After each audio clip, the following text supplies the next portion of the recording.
This is Mongolian Mindset, and today I got PC with me, and we're going to be typing Liver fucking King because he's been arrested for being a fucking moron, talking about the people that he would like to kill, like Joe Rogan. Like, bro, you can't do that, bro. Come on, come on, bro. Nowadays, bro, you gotta do better than that. You can't be this fucking stupid.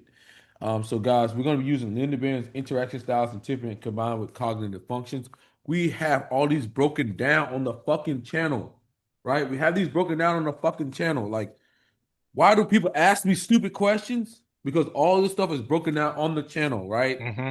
Um, but if you want more hands-on experience than that to be able to get yourself to the next level, you want to join our Discord, um, where you can have people like PC and Zara and myself, like, give you the best instruments to get there.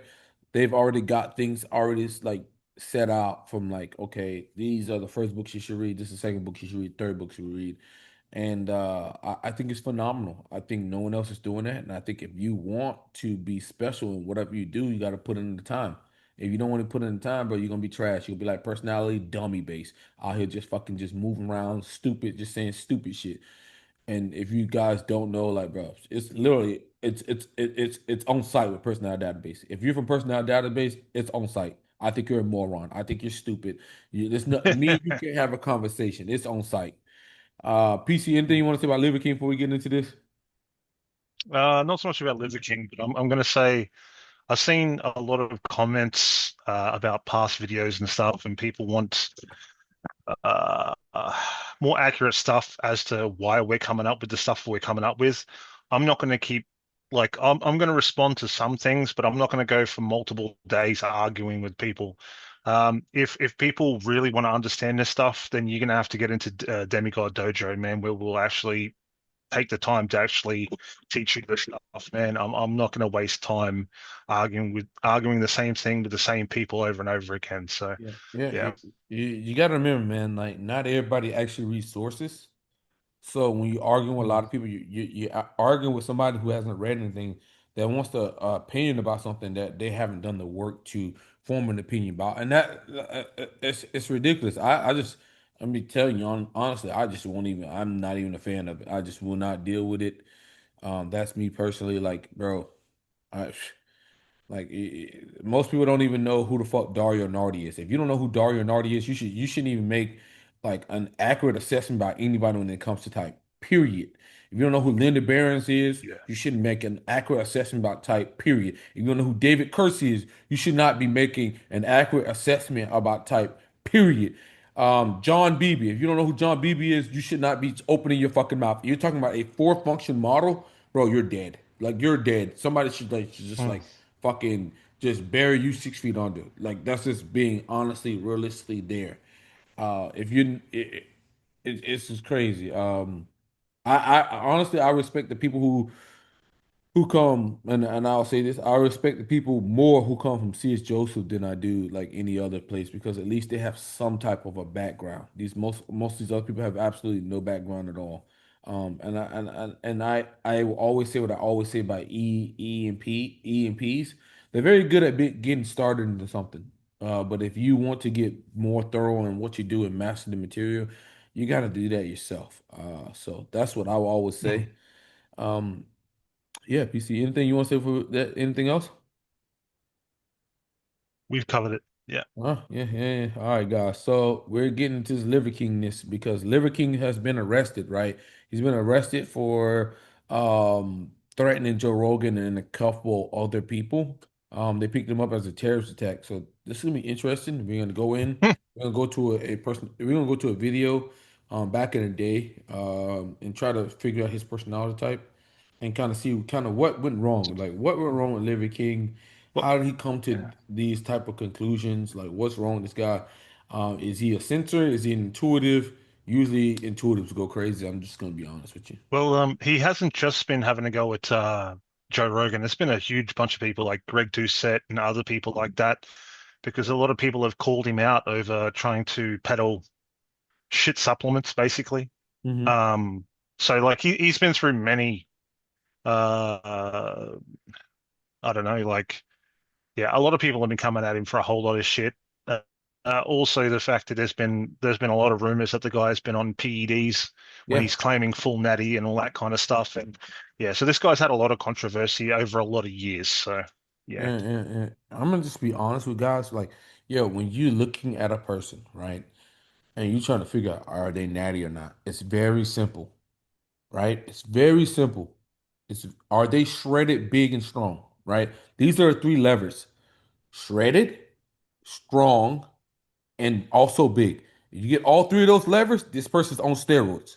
You could get two of those levers, but you will never fucking get three, right?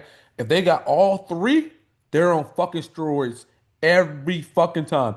And you can say that's the Mercer metric: shredded, big, and strong. You don't get the both, right? Let's say hypothetically, me, natural person, if I was to shred down, I would lose a lot of my strength, a lot of it, right? You just can't keep up on that.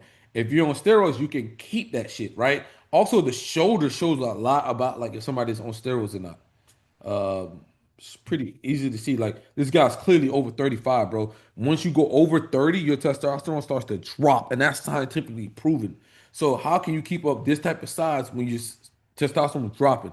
Like, bro, people don't even think around here, bro. Yeah, That's I'm that's pretty sure the he's in his thing when mid it comes to a lot 40s. of this thinking. Like, it's like fucking retarded shit. It's like retarded motherfuckers everywhere. Yeah, what did you say, PZ? Yeah, I was gonna say, yeah, I'm pretty sure he's in his mid 40s. Yeah, you can't do that. You cannot literally, it's literally scientifically studied, bro. Like 21, 22, your shit's going up, going up, going up. And then 30s, that shit's going on the decline, bro. So you telling me that you're able to do more with less? Like, come on, bro. Ain't no supplements in the world, baby. I mean, it is what it is. But yeah, we'll look at this guy. So personal database has his name is Brian Johnson. I didn't know his name was Brian Johnson. Yeah, Yeah, the same. Yeah. yeah, out here looking crazy for Brian Johnsons. So they got him as an ENFJ guy. So we have our chart over here. ENFJ or an ENTJ. Okay. What the heck, So ENTJ? they, Yeah. yeah, oh, underneath it shows the two biggest things. Keep going down. Oh See? shit, yeah, Yeah. they had ENFJ and Yeah. ENTJ. Crazy. ENFJ or ENTJ. So That's crazy. um they both think that he's SCNI, which is we'll find out if that's We'll true. figure out. It's okay. So with him being ENFJ, that's Jerry's personality type. Hmm. I'm gonna tell you straight up, Jerry don't want to do no thinking. Period. Period. Love him to death. Ain't no thinking there. He just wants to be told what the fuck to do. So, ENFJs are direct. They're initiating. They're initiating. They're outcome focused. They're affiliative. They are emotive. They're also abstract. The TIFE and the SENI. If he meets those metrics, we'll type him ENFJ. If he doesn't, we'll find his actual real personality type, guys. And comment below what the fuck you thought Liver King's personality type is. Take a bold claim. Like, hey, we like bold people. What do you think his personality type is based on what you know, Hmm. what you've seen, um, based on anything? Just drop it below because that's honest, man. It's just honest. And you can only learn when you're being honest. Every single day. And all I wanted to do was just be different. This is Liver King. What up, primals? This is what we evolved with. Cheek and testicles, lungs. You are not replacing these nutrients with fucking vegetables. 70-pound kettlebells in each hand, 70 pounds in a backpack. It's 120 pounds on top of a sled, and you go 1 mile. I made my son do it when he turned 15. That sounds like toxic parenting. You know what? There's nothing toxic about this. Joe Rogan criticized you, alluded that you're on steroids. The Liver King thing drives me nuts because that guy's on steroids. All I ask is for the opportunity to have the conversation with him face to face. Most people are suffering with something. 50% on prescription medication, 20% can't have babies, 70% overweight. The 6 tribes that I've gone and visited with seems non. All TEFI there. You seem to be very Yeah. TEFI there, my buddy. You're dropping empirical information, empirical data, statistics, and facts. Which is, Love funnily it. enough, is the demon function of an ENFJ. Which means So you're that not gonna be using it. the chances of that being the case is very slim to none. We already got a dick in the mouth. We already got a dick in the mouth. existent. You're making over $100 million a year from your businesses. True or false? True. I own 10 or 12 companies right now, where every single company is based on taking this ancestral message mainstream. The world's really hurting. What is the hardest moment of your adult life been? The hardest moment was when my son Rad got sick. We thought we were losing him. Why? Oh God, don't make me do this again. Part of the reason why I never wanted to publicly come out as the Liver King is because Without further ado, I'm Stephen Bartlett, and this is the Diary of a CEO. I hope nobody's listening, but if you are, then please keep this to yourself. And if you're watching this video and you're not subscribed to the channel, please subscribe to the channel because you guys are what allows us to keep doing what we do. We love you guys. We appreciate it. Yeah. And if you want somebody for us to type, you got to join the Discord straight up.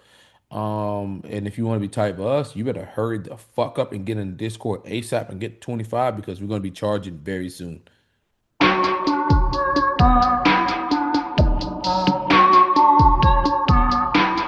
Liver King. I'm going to start where I always start, but for you, I'm particularly interested in this.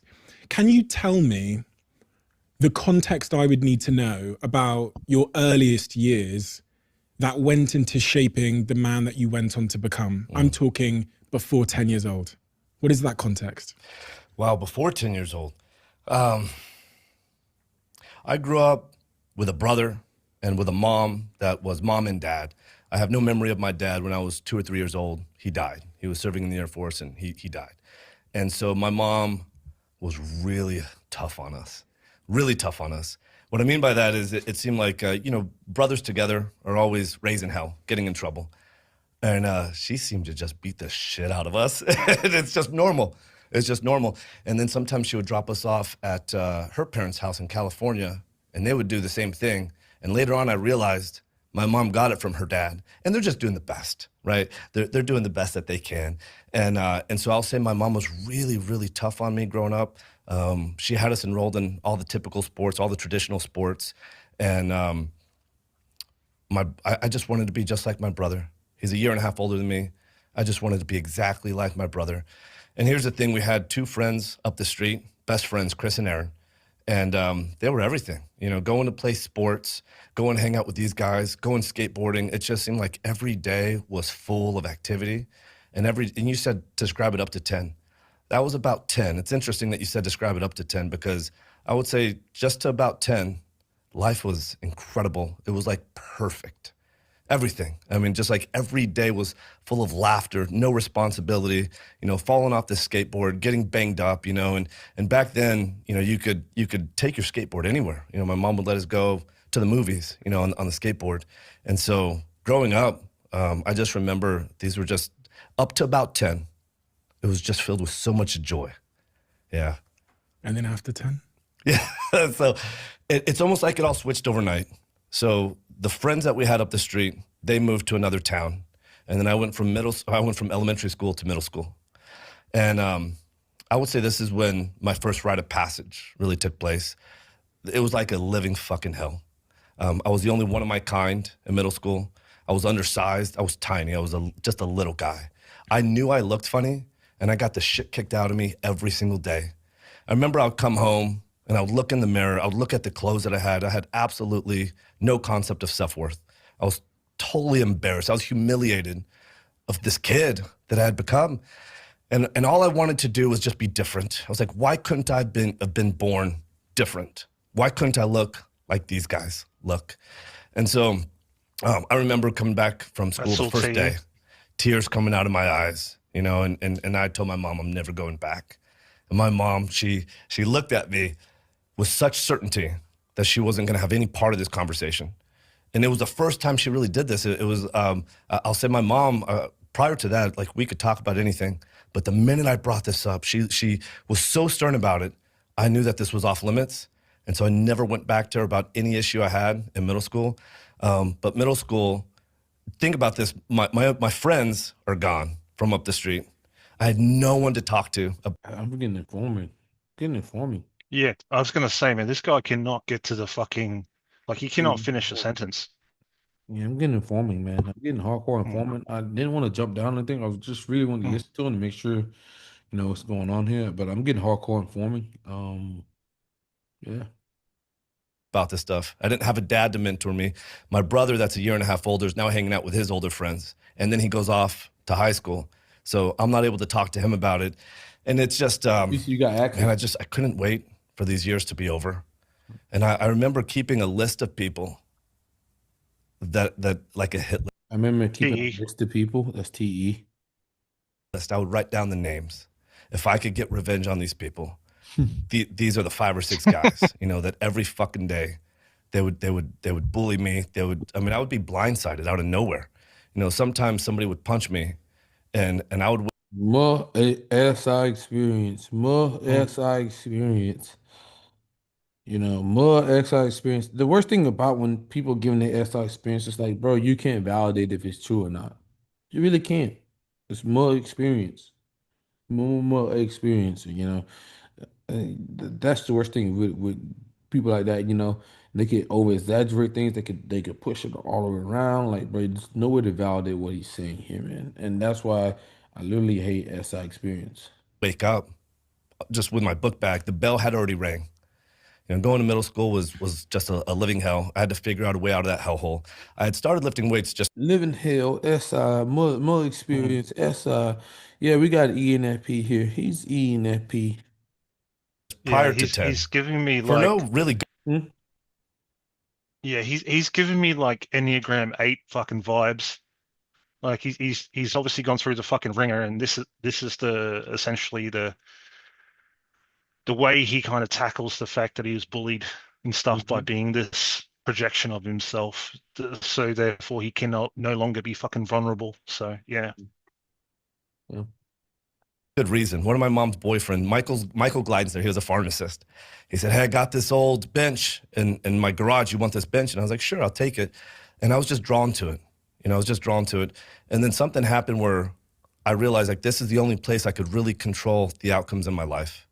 And so I was drawn to it more and more and more. And eventually I got strong and I looked strong and I figured out a way out of this hellhole.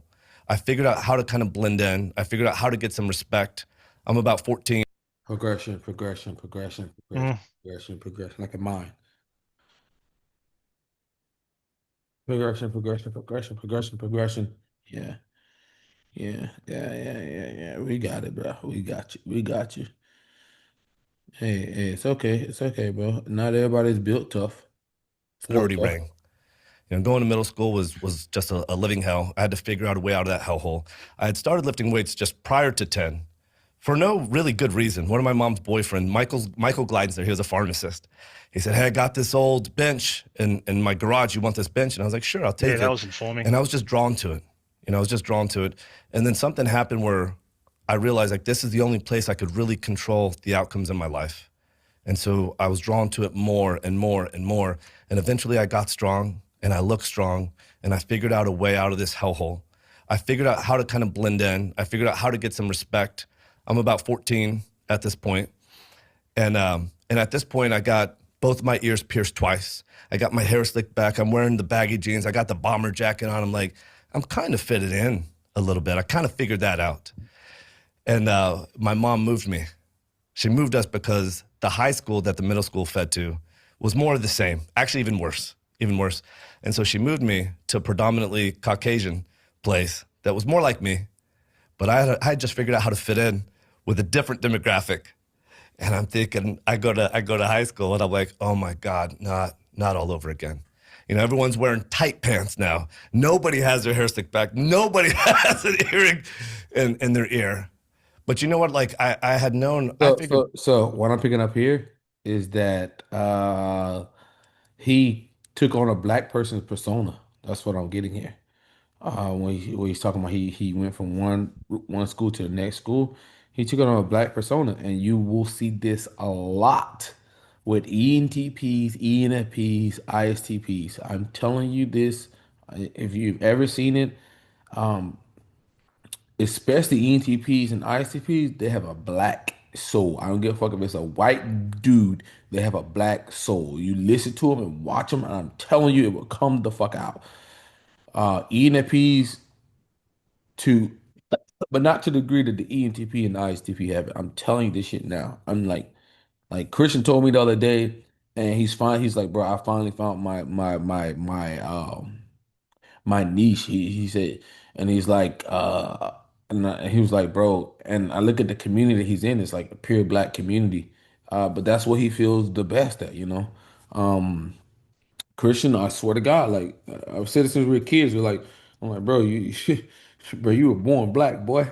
Um, it's just funny as hell to see it, you know. And now, like his community with Dragon Ball Z community, if you watch his videos, Christian Say the talks, he goes over there. Is really heavy into the black community, and he loves it, man, because that's what he feels the most at home. So, hey. I'm telling you guys, telling you, you see that shit, you're like, oh shit, certain personality types. I'm telling you, no matter if they're white, it don't, I'm telling you, if it don't matter if they're white. I mean, what was that guy's that famous comedian, Matt Rife? He talks about it. Like Mm. he loved being a comedian at black clubs because he felt one with black people. A lot of the ENTPs, I'm telling you, to this day, bro, they're just like, bro, I don't know what it is. Maybe FI Tricks is just accepted in the black community, but they fucking love it. This out before, you know, and I'll figure this out again. And this time I figured it out a lot faster. And I'd already learned some self-worth. I'd already learned some respect. FI. And so that's kind of We how got some FI, so we learned some FI. FI, yeah. Yeah, we learned some FI this time. my life was my earlier years. That kid between 10 and 14 years old that went through that, what would you say to him? How do you feel about him? What would you say to him if you could speak to him now? I do speak to him now. Those are my boys now. You know, I mean, they're not going through what I went through, but stand up for yourself. You got something to do. I tell my boys this all the time. I'd rather you look stupid. I'd rather you look like an asshole than look like a pussy. You know, you got to stand up for yourself.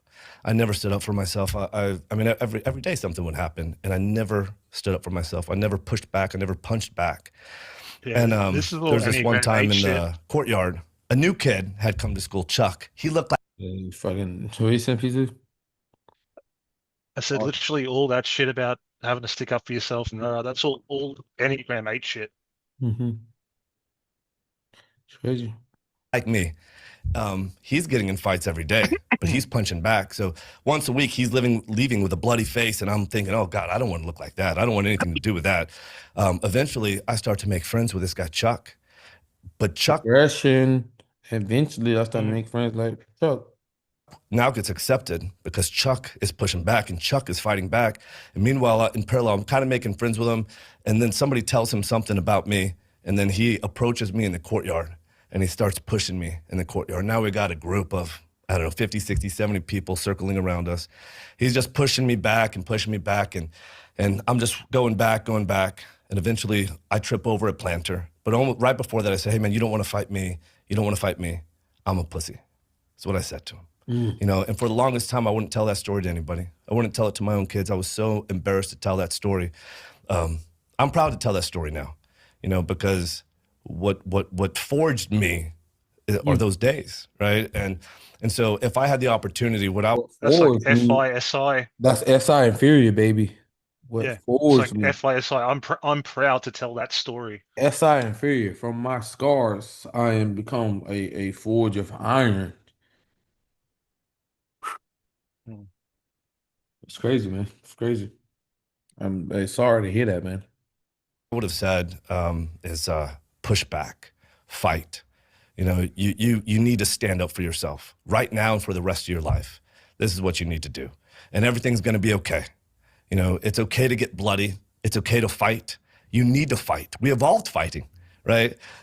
Somewhere along the way, you know, I didn't know that was okay.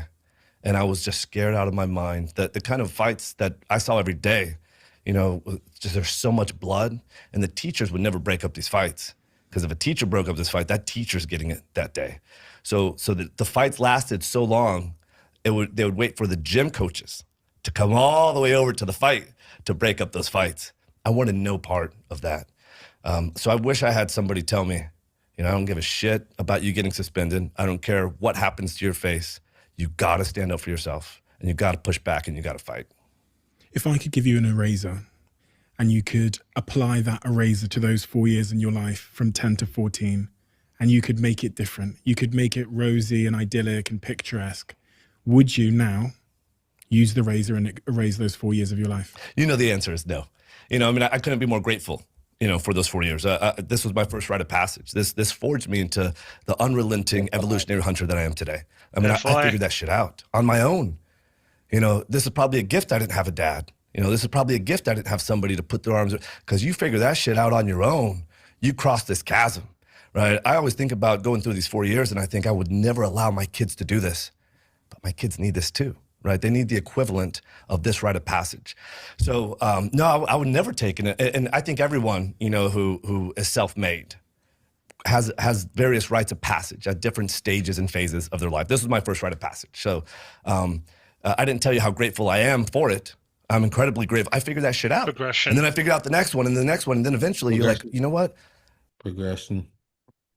More FI. When people tell you, hey, you really can do anything, you start to realize, oh my God, I really can. This is all do FI. anything. But what about if I said your son, who I just met, you got two lovely sons that are upstairs.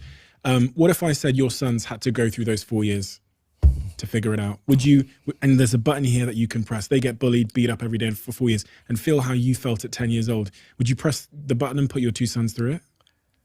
Yes. I would put them through it. I hesitated because a lot of people didn't make it out of that shit. A lot of people do show up with a gun. So would you risk it? Am I their dad at the same time? Today, they're going to go through it for the next 4 years. 100%, especially with my guidance. Absolutely, I would. A lot of the kids that I went to middle school with did die. A lot of them, are in jail. And so this is what I know, a lot of people that are in the similar situation, they just don't make it out. Something happens to them. With a little bit of guidance, and I wouldn't give them even a lot of guidance. I think they would kick ass. So absolutely, I want them to go through something similar. Those moments and the moments in my life that were the most difficult are clearly the moments that created my best qualities. And I say best qualities because usually these are best qualities in the eyes of the external world. So my success or, all of these things probably came from some kind of hardship, some insecurity, some shit I went through. It's like, I was poked in a really aggressive way. And then at the other end, determination comes out, right? I realize that my insecurity created my brilliance. Yeah. But with that, always comes a dark side. When you become an extreme person in any respect, there's nearly always a dark side. There's always another cost to that. Everyone claps and goes, standout person, outstanding, different. But what's the dark side in your case? I've become obsessive about this, about controlling outcomes in my life. I stopped really leaning on other people. Things have changed. Now I would say that I really have a truly interdependent and synergistic culture. And I'm sure that that culture and chemistry is where it's at. You can do anything. People say this all the time, the cliche, but it's true. You want to go fast, go alone. Affiliative. If you want to go far, go as a team. And it took a while to put that stuff together. I think that a big part of the dark side is I'm so obsessive about controlling certain outcomes in my life. That's why I spend 3 or 4 hours in the gym every day. And I know a lot of people watching. I'm like, yo, he's spitting outcomes, Mercer. But if you're looking at TFISINE and you're looking at initiating, like you're looking at two types, ESTJ or ENFP, and he would not have this big ass beard if he was an ESTJ. Just being completely honest, like they're more like clean shaven, more like this top of the notch. Like, this guy's definitely coming across as like a dominant subtype. yeah. So you're going to get a little bit of that in charge kind of flavoring to the ENFP. Yeah. I think it's sad, like for me, I always had my older brother, man. My older brother was the toughest motherfucker on the block. He's an ENTP, and I guarantee you don't want to fuck with him. Like it's just like just how he is, you don't want to fuck with him. A lot of people don't have like that type of sibling. So I always show gratitude because he allowed me to grow into the person that I am. And when it came to like fighting and stuff, I always prepared to beat up my brother. So whenever I fought somebody who was like the same age as me, they always lost because I was always preparing to beat my brother. So it was always like I never beat him, but like I always prepared as if I was fighting him, and because I always wanted to beat him. So like people my age limit was always I always beat them easily. Like it was pretty easy. a lot of people are like, hey man, don't you have other things and I'm like, you know what? No, this is what I have to do. I have to do this. Why do you have to do it? Because I do. Why? You know, I start with the hardest thing I'm going to do all day. So I put myself through that. Yes, I'm like, if I can do this now. Yes, I feel. If I can put myself through that. Yes, I feel. Let's go. Everything's going to be a little bit easier. And I've tried taking some time off. You know, usually I'm so overtrained that the brain isn't even thinking right. And so when I take a little bit of time off, I do a 5-day fast once a quarter. So I don't work out when I do a 5-day fast. And my brain is like on another level. Is there not an element of the fact that the gym is what saved you from the bullies? I'm sure it is. So it's a survival mechanism, that place. I'm sure it is. And so I much think that's not true when it comes to men, because men don't give a fuck about how you look. They're gonna push you for results, period. Like, you can look like whatever, some dude's gonna push you to see if you got it. Just how it works when you're around men. Am I lying, PC? You, No. you gotta have it, man. You gotta have it. Like, guys are gonna push you. And so you got to be willing to stand up for it. Even the big ass ENFJs, right? Big ass motherfuckers like fucking Jerry and shit. Like, bro, they still get pushed, right? Mark Henry still gets pushed and fucking trampled by men. But then when Mark Henry crank up and tell you, motherfucker, I'll put you in a body bag, you're like, oh shit, like, let me chill the fuck out on Mark Henry. But Jerry has to do the same thing. It's just a rite of passage for a lot of men. It's just like, bro, they're going to put you in the box to show if you can really handle it. Anybody can look a certain type of way. You gonna have to wear it, man. You have to be it. You have to show it. My message today is that strength is an alpha virtue across time and space. And so the fact that I can get in there and I can control that, and I can get stronger and I can look stronger, and that work, you know, that's not something that you can just buy at the mall at a credit card, right? On a credit card. This is something that you have to forge day in, day out, you know, and it's not just the gym, but I'm sure that it has something to do with, like, this is what saved me. This is where, you know, if I'm not in the gym, the pain of not being in the gym far exceeds the pain of 3 or 4 hours of working out. Was there a catalyst moment in terms of you transitioning from being Brian, a person you don't even recognize now, I hear, to being Liver King? Was there a catalyst? I read there was illness and allergies within your kids. Right. But was that the catalyst? It happened sometime around there. Because you used to wear T-shirts, you used to be called Brian, and now you don't even really resonate with that. Right. You know, so this is the message. I think when I really fully let this barbarian out, so I believe everybody's born a primal, right? Wild and free, undomesticated, right? Before we domesticated ourselves, before we were mindlessly compliant, right? Everyone is wild and free. We're this primal version. And then through social norms and being nice, and, you know, then we start to conform to something other than our primal self. And with enough time, I think, because of my upbringing in a fight situation, a life and death situation, this guy comes out of the cage. When you train really, really hard in the gym and you're going for PRs and you're doing a 500-pound back squat, if you screw that up, there's real danger involved. And I believe if that guy comes Yeah, we good. What's going on, PC? What happened? out enough, every I single just wanted time to he say, comes man, out, he a gets lot of a this taste for it. He gets a little bit stronger. Stuff is starting to just sound very fucking starting to sound very Marilyn Manson. Yeah. Yeah. And I believe one day that guy broke out, Liver King. But not Marilyn And Manson, I sorry, always Charles say this, he Manson. ate Brian Sorry, Johnson. He ate yeah. his predecessor. That guy's gone.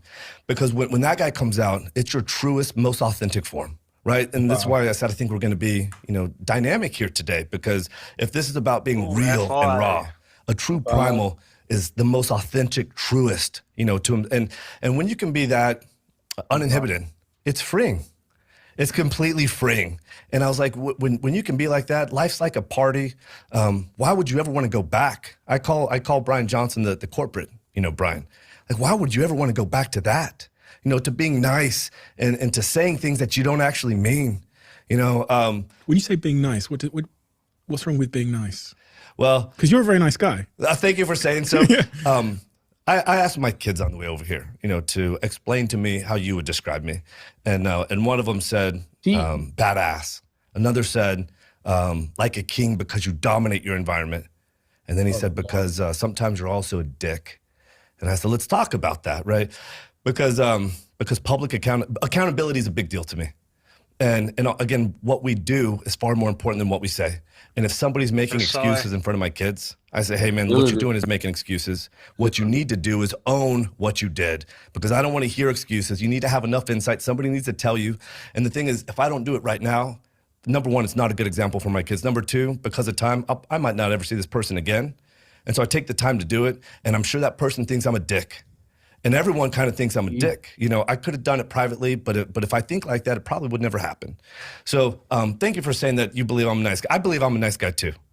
And I believe in accountability. You know, I could give you some examples. On the way to the airport, our driver was supposed to be here 15 minutes early. He's supposed to have my car picked up. I got an F-450 dually truck. It's supposed to be in the shade 15 minutes early. And it's not, he showed up really just on time. He showed up just on time.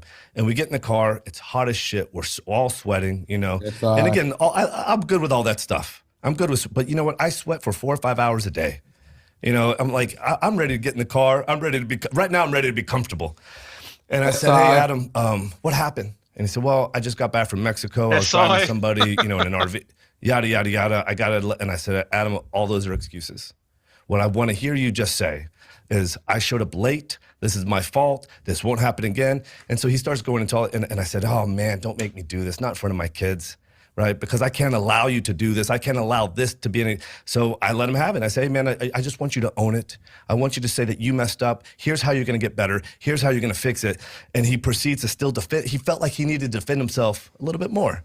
And so he did apologize. You know, what I ended up saying is, you know, primitive culture tribes don't really have a word for I'm sorry. You know, it's I'll get better. You know, they first have to have the insight to, hey, I fucked up and I'm going to get better. And that's all I want to hear. Yeah. So, you know, in that time, I'm sure, and it happens all the time, you know, hey, how was your food? You know, and I'm going to tell you how, in fact, I'll probably tell you how it was before you asked, you know, and I'm very confident when the food is great, this is the best eating experience I could have. If the food's not great and we missed here, I'm going to let you know how that happened. So I think because of that, you know, sometimes, you know, I can be perceived as not being a nice guy. Why is that responsibility and accountability so important?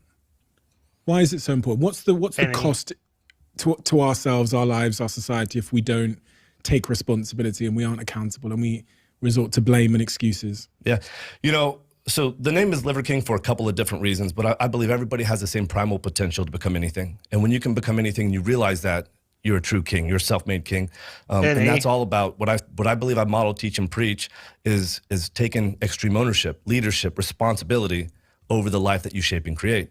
Right? This is the opposite of the guy sitting on the couch making reaction videos, making excuses for his life. Right? You have to have that insight. You have to be held accountable either by someone else and or to hold yourself accountable to one day move along the continuum from being dependent to finally independent to interdependent, right? Somewhere along that maturity continuum, I believe it's unacceptable for us to allow people to continue to do that. Have we lost ourselves a little bit there? Have we gone a bit soft? Have we gone a little bit too far in the direction of lack of accountability, blame, and lack of personal responsibility? I believe so. I believe 100%. Good thing, PC. Done. Yeah, I was just going to say, guys, when you start hearing people talking about interdependence, we're definitely talking in the affiliative realm here. Mm-hmm. Otherwise, you'd be hearing more in the utilitarian, independent, autonomy. You know what I mean? When it comes to pragmatic. So yeah, this dude. I mean, he's talked about interdependence like 3 or 4 times now. So you gotta also something's happened where you gotta also be careful because like when you talk about ENFPs, they're any DOMs. They do also care about freedom because NE needs to like have freedom to choose the things that they want to do, whether you realize it or not. Just like fucking INFJs, they're going to choose what they want to do, you know. Like when you see Goku out there, Goku, fucking INFJ, you know, choosing the life that he wants to live, even though it comes at the expenses of a lot of other people, but he does it in the field of route, so you can't really say anything. But let's be honest, bro. Goku doing what the fuck? Because he's taking his friends with him. Because yeah. because that's the interdependence. Yeah. Yeah. Like Goku doing the shit that he want to do, not being a dad, not doing all this other shit. Like he's Goku's committed to what the fuck Goku wants to do, and people are like, oh my god, like how can you say that? Like Goku's INFJ, bro. It's INFJ. Most of your fucking heroes or the protagonists, most big movies, all that shit, they got an INFJ, they got an INTJ evil boss, and they got an ENTP who helps them take down a fucking INTJ. I'm literally telling you that's the formula. If you want to write a fucking successful story, you got an INFJ that meets an ENTP. ENTP gets beat the shit out by the INTJ, but he also helps the INFJ overcome the INTJ. Every fucking time, it's the same shit over and over and over, especially with the shonen and the mangas. It's like you set your watch to it. Find your INFJ, find your ENTP, your boss is gonna be INTJ. It's gonna happen. PC, we're done here, man. This, Yeah, we have been for a long time now. yeah, yeah, guys. So, guys, we got Liver King as an ENFP. I think he's double D, man. He's got to be double D, bro. Yeah, He's yeah. got to be double D when it comes to that subtype, and that's the reason why most people are not going to type in what he is. I think he's most likely an 8W7. 8W7. I'm going to say SPSO. Yeah, I think it's SPS. Actually, that makes a lot of sense. Yeah, Yeah, yeah. Well, yeah. He's not, definitely got a lot of SP energy going on there. yeah, yeah. I mean, um, when it comes to road Jimmy, I think he's above average, man. I think he's well developed ENFP, man. But the thing about it is, bro, when people ask me what type of people are going crazy all the time, bro, I'm tell you straight up, bro, it's the intuitives. The Hmm. intuitives going crazy, bro. Like when they ask me, like, Merce, what do you think this personality type they then went crazy? I'm like, bro, intuitive almost every fucking time, bro. I don't know what the fuck it is. Is it the any dom? Is it the NI dom? It's one of the motherfuckers. I'm telling you. It's one of them two that went crazy. Maybe T.I. Dom if they've been around long enough. So we got him as ENFP guys. It was a great video. Liver King, I guess his name is Brian Johnson. We learned a lot. We learned a lot, man. He still cares about people in general and his kids and all that type of thing.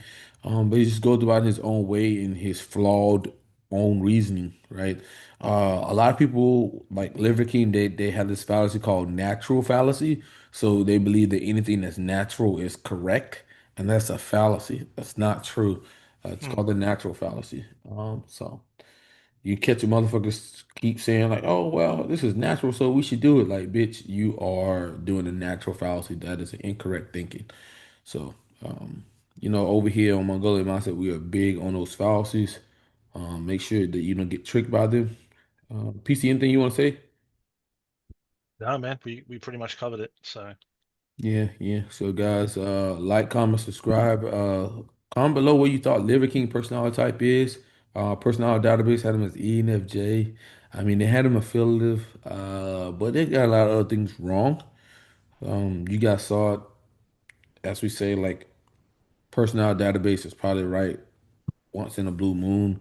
A broke clock is right twice a day. That's what I will always say when it comes to them. Like they just rush out there with the EINSTJPA. Fucking my mama's asshole. It doesn't matter. Fucking that's personality database for you. They just say whatever the fuck they can say because they don't want to read a book. And if you want to read a book, then you're gonna commit the same thing that they do. And over here, we make sure we're close to the literature as we possibly can, and we explain everything that we do very thoroughly. You guys are seeing my type of session with real people where I walk people through it. You guys are seeing what me and PC do, and I think that's a testament to what we do, man. It's like you look at our overall our community continually to grow. Our community is continuing to grow. They're able to do these things on their own without me, and that's phenomenal. And that's what I love to see. That means that I'm very thorough in what I say and what I do. I love it.